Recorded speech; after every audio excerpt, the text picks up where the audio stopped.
Contoh kecil membuat perencanaan belajar. Hindari belajar yang berlebih-lebihan. Sistem SKS, sistem kebut semalam.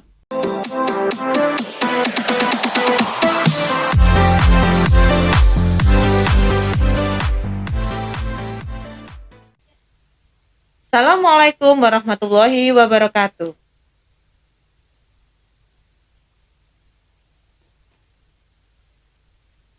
Selamat pagi anak-anakku.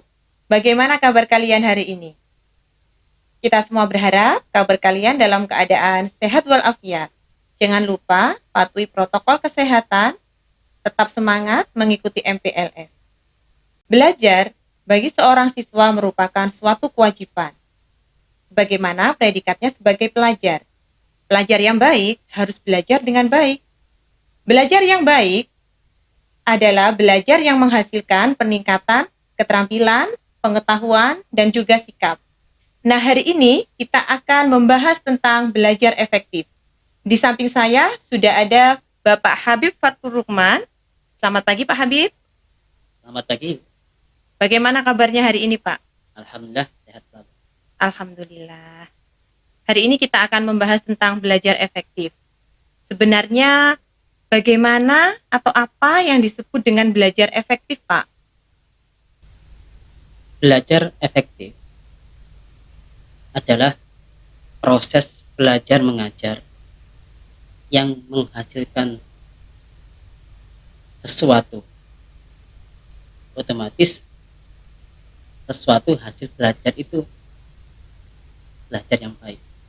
Artinya proses pembelajaran yang dapat memberikan pemahaman, keterampilan,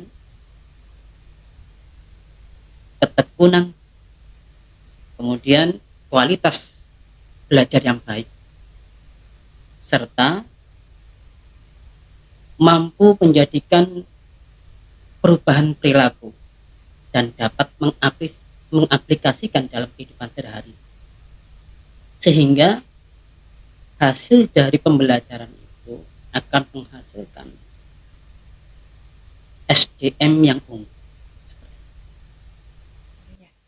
Terus bagaimana dengan tips-tips? Mungkin ada dari Pak Habib tips-tips belajar untuk anak-anak kita agar belajarnya lebih bersemangat dan juga lebih bermakna. Untuk tips-tips belajar atau bagaimana cara belajar yang baik dan benar, sebenarnya banyak. Tapi saya hanya memberikan beberapa tips belajar. Yang pertama, niat yang sungguh-sungguh. Niat ini merupakan sesuatu yang menentukan. Karena dengan niat yang sungguh-sungguh, seseorang atau siswa itu akan bisa mengaplikasikan. Yang kedua, membuat perencanaan belajar. Maksudnya, membuat target-target belajar, berapa nilai yang akan dihasilkan nantinya. Contoh kecil membuat perencanaan belajar, yaitu membuat jadwal pelajaran. Ini contoh kecil.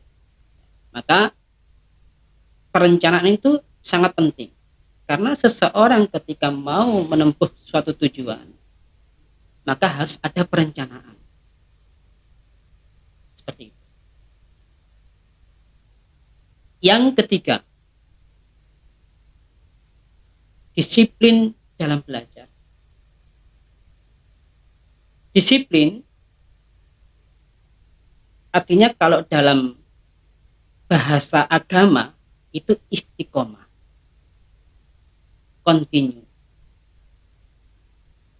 Siswa dari perencanaan yang telah dibuat, jadwal pelajaran yang telah dibuat, ya, maka jangan diubah-ubah. Kalau belajarnya mulai jam 6 sampai jam 7, maka belajarnya sampai jam 6 sampai jam 7. Jam itu jangan dibuat pekerjaan-pekerjaan apapun. Ya. Apalagi sekarang musim pandemi, maka disiplin waktu sangatlah penting. Itu menentukan. Yang keempat, hindari belajar yang berlebih-lebihan. Sistem SKS, sistem kebut semalam, itu sebenarnya sangat salah. Sesuai dengan tadi yang sudah saya bahas, yaitu disiplin, istiqomah. Sama, kalau belajar ini, maka 1 jam, ya 1 jam saja. Jangan melebihi itu. Dan jangan kurang. Ini akan menghasilkan sesuatu yang sangat baik. Yang kelima, trial and error. Coba dan coba.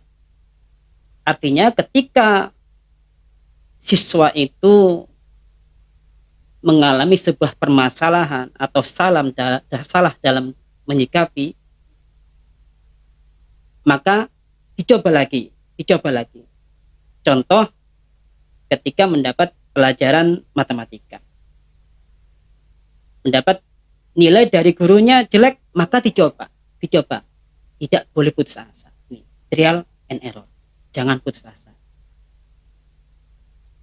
Yang keenam, ini yang paling penting. Mohon bimbingan kepadanya. Artinya, dalam proses belajar mengajar, seorang siswa atau siapapun, perbanyaklah berdoa kepada Tuhan Yang Maha Esa, kepada Allah Subhanahu wa Ta'ala. Karena Allah lah yang mencerdaskan manusia itu sendiri. Itu Ibu tips atau cara belajar yang baik dan Cara benar. belajar. Iya. Ya, terima kasih Pak. Nah, untuk yang terakhir mungkin Pak Habib ada pesan dan harapan untuk anak-anak kita semua. Anak-anakku, siswa-siswi SMK PGRI, pesan saya di masa pandemi COVID-19 ini, tetap semangatlah kalian belajar. Karena belajar itu sebuah kewajiban yang harus dilakukan oleh manusia. Jangan putus asa. Dan hindari main HP atau gadget yang nggak perlu. Belajar, main. Harus tahu waktu. Terima kasih banyak Pak Habib atas waktu yang diberikan, dan semoga bincang-bincang kita hari ini bermanfaat bagi anak-anak di rumah dan anak-anak bisa menerapkan tips-tips yang diberikan Pak Habib tadi. Nah, jangan lupa anak-anakku yang ada di rumah, setelah kalian menyaksikan video ini, mengerjakan tugas yang ada di deskripsi YouTube, dan yang lebih penting, like, comment, and subscribe channel YouTube kesayangan kita semua, SMK PGRI Kota Mojokerto. Saya akhiri, wassalamualaikum warahmatullahi wabarakatuh. Guruku tersayang, guru tercinta, tanpamu apa jadinya aku? Tak bisa baca tulis